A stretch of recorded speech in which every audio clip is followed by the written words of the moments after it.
Piece ഒരു കാര്യം ചെയ്യേ, അത് മൊത്തം കട്ട് ചെയ്യാൻ നിൽക്കണ്ട. അവര് സൈഡിൽ നിന്ന് അവനോട് തിന്നോളാനെ പറയേ. അപ്പൊ പിന്നെ കുഴപ്പമില്ല. അതിന്റെ ഉള്ളില് അത് വല്ല മുന്തിരി അങ്ങനെ അതിന്റെ ഉള്ളിൽ മറന്നു വെച്ചാണോ? നോക്കട എന്താന്ന് നോക്ക്. അത് വേറെ ഇതിന്റെ പീസ് വീണതാവോ?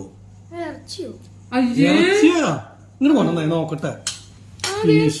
ഇറച്ചിയാ? പോടാ, ഇറച്ചിയൊന്നല്ല ഇത്. മറ്റൊരു സാധനല്ലേ, ചുമപ്പ് സാധനം. സ്ട്രോബെറിയാ? അല്ലല്ല, വേറൊരു നമ്മള് മുകളിലൊക്കെ വെക്കണ ഒരു സാധനല്ലേ. ഞാൻ ചെയ്തോട്ടെ. ഒന്ന് റാസ്ബെറിയോ ബ്ലൂസ്ബെറിയോ എന്തൊരു സാധനത്തിന്റെ പേര് പറയാ. കരുതരുന്നേ. സാധാരണ ഇത് മുകളില വെക്കുക ഇതിന്റെ കേക്കിന്റെ. ക്രിസ്മസ് ആയ കാരണം ചിക്കൻ കേക്ക് അല്ലെങ്കിൽ ബീഫ് കേക്ക്. അത് കിട്ടിയത് കറക്റ്റ് മുത്തിനും. ടേസ്റ്റ് നോക്കാൻ വേണ്ടി ഞാൻ കഴിച്ചു. അടിപൊളിയായിരുന്നു. അത് നിങ്ങൾക്ക് തന്നാൽ മതിയായിരുന്നു അല്ലേ?